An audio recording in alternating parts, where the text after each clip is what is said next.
સુરત જિલ્લામાં ફરી એકવાર હાઈવે પર દિલધડક અકસ્માત સામે આવ્યો. નેશનલ હાઈવે 48 પર માંગરોળ નરોલી પાટિયા નજીક કીમ નદીના બ્રિજ પર બની અકસ્માતની ઘટના. બ્રિજ પરથી પસાર થતા માલ સામાન ભરેલા ટ્રકે અચાનક નિયંત્રણ ગુમાવ્યો. બ્રિજની ડાબી બાજુએ આવેલી લોખંડની સેફટી ગ્રીલ તોડીને ટ્રક સીધો કીમ નદીના ખુલ્લા પટમાં ખાબક્યો.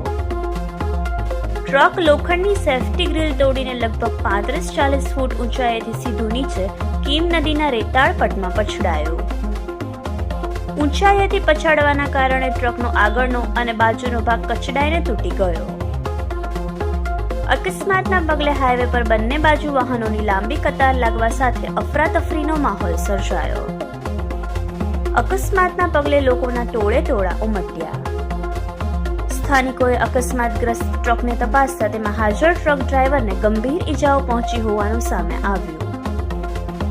સ્થાનિકો દ્વારા તાત્કાલિક 108 એમ્બ્યુલન્સને બોલાવી ઘાયલ ટ્રક ચાલકને સુરતની સિવિલ હોસ્પિટલમાં ખસેડ્યો. ઘટનાને પગલે સ્થાનિક પોલીસ અને હાઈવે પેટ્રોલિંગ ટીમ ઘટના સ્થળે પહોંચીને ક્રેનની મદદથી ટ્રકને બહાર કાઢવાની કામગીરી હાથ ધરી હતી.